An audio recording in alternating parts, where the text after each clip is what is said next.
अब bank, railway, SSC एवं अन्य प्रतियोगिता परीक्षा के लिए 25 वर्षों से अनुभव प्राप्त शिक्षक आनंद कुमार कर्ण द्वारा एक कदम सफलता की ओर। अपनी सफलता सुनिश्चित करने हेतु आइए आज ही ज्वाइन करें कर्ण क्लासेस, नाग मंदिर, मिश्रा टोला, दरभंगा। सीएम नीतीश कुमार ने वित्त मंत्री तारकेश्वर प्रसाद के द्वारा पेश किए गए बजट 2021-22 को संतुलित बजट बताया है।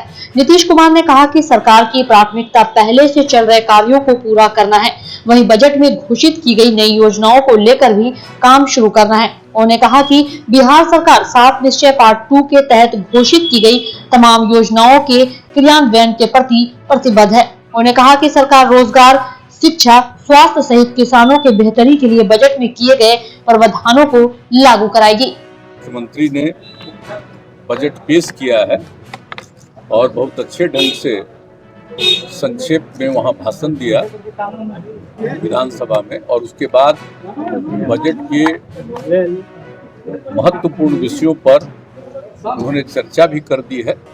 तो इन सब चीजों के बारे में आपको मालूम है कि हम लोगों ने बजट हर क्षेत्र के बारे में ख्याल रखा।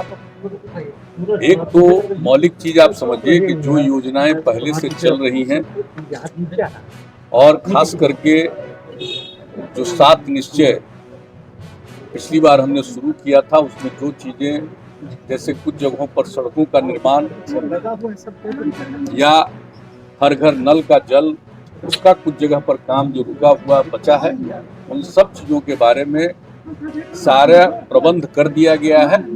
और ये इस बार का बजट में इस बात का उल्लेख किया गया है कि ये पूरी कोशिश होगी कि 1 साल के अंदर जितनी भी चीज़ें पहले से चल रही हैं उस काम को पूरा कर दिया जाए।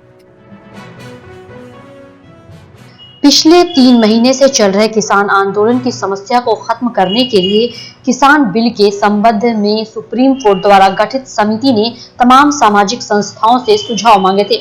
पॉलिटिक्स सर्व समाज पार्टी ने भी अपना सुझाव समिति को भेज दिया है। वहीं पार्टी के राष्ट्रीय जनसंपर्क सचिव ने कहा कि भारतीय सभ्यता और संस्कृति ग्रामीण कृषि की नींव पर खड़ी है और उसे संतुलित करने की जिम्मेवारी सरकार की है, इसलिए सरकार को किसान के हितों को ध्यान में रखना होगा। प्रेस वार्ता का आज का मुद्दा है कि सुप्रीम कोर्ट ने अपनी रिपोर्ट मांगी थी, पार्टी से सलाह मांगी थी कि यह कृषि कानून कैसा होना चाहिए, कृषि कानून के बारे में आपका क्या मंतव्य है। हमारी पार्टी प्रोटेस्ट सर्व समाज की सुप्रीम कोर्ट की कमेटी को अपनी रिपोर्ट भेज चुकी है। 12 फरवरी को ही हम लोगों ने भेज दिया है। हम लोग का कहना है कि पूरी की पूरी व्यवस्था को चेंज करने की ज़रूरत है। एक्चुअली जो कृषि कानून है वह किसानों के लिए अहितकर है, लेकिन उसमें जो बीच में जो उसमें एक मुद्दा हुई है, जो नेगेटिव सीन क्रिएट हुआ है, वो भी गलत है, हम उसका समर्थन नहीं करते हैं। लेकिन यह मुद्दा जो है कृषि कानून जो बनाया गया वह वस्तुतः किसान के हित में नहीं है। उसमें सरकार को सोचनी चाहिए और सरकार को यह पूंजीवादी साम्यवादी व्यवस्था से बाहर निकल के प्रौद्ध अर्थव्यवस्था, प्रगतिशील उपयोगिक तत्व जो कि श्री प्रभात रंजन सरकार द्वारा प्रदत्त व्यवस्था है, उसके आधार पर सोचनी चाहिए। उसके बारे में हम लोग ने डिटेल्स 9 पेज का हम लोग ने कमेटी को सबमिट किया है। बिहार विधानसभा में बजट पेश हो रहा है। वित्त मंत्री और डिप्टी सीएम तारकेश्वर प्रसाद बजट दस्तावेज के साथ विधानसभा पहुंचे। इस मौके पर मंत्री जीवेश झा और मुरारी मोहन झा मौजूद थे।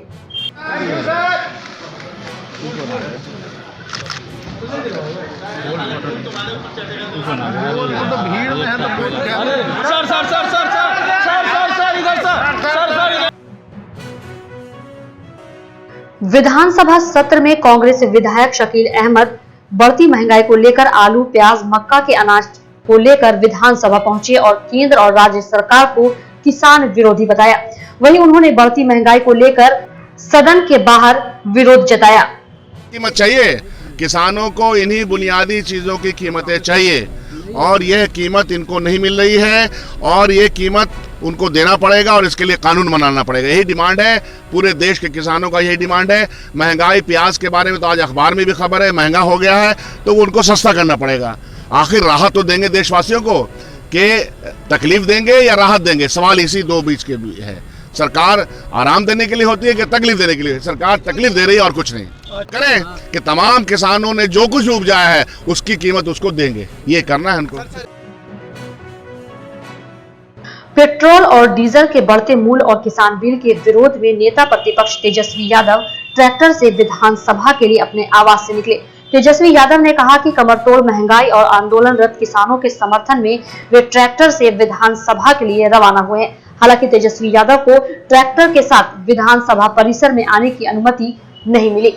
जब तक उनको समझ नहीं आता कि ये जो देश में पहले नारा लगता था और इसी नारे से हम लोग जो है बड़े हुए हैं, जय जवान जय किसान के नारे से, आज कहीं ना कहीं से सरकार जो है, जो देश कृषि प्रधान जो देश है हमारा, बिहार भी खासतौर पर कृषि पर निर्भर करता है, अगर इन लोगों की बातें नहीं सुनी जाएंगी जो अपने लोग हैं, तो कहीं ना कहीं से नाइंसाफी होगी। इसलिए सिंबॉलिक प्रोटेस्ट है। कम से कम सरकार को पता होना चाहिए कि आप सत्ता में आए थे ये वादा करके कि महंगाई की मार नहीं होगी, पेट्रोल डीजल की कीमतें जो है वो घटाई जाएंगी, लेकिन अब पेट्रोल डीजल का जो दाम है वो चुप्पी अपनी क्यों साधे हुए, उनको इस पर बयान देना चाहिए।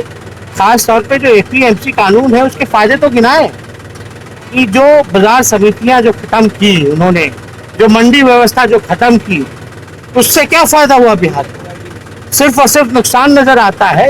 और किसान बड़ी संख्या में जो शहीद हुए, 2 टिप्पणी भी जो है मुख्यमंत्री ने नहीं की।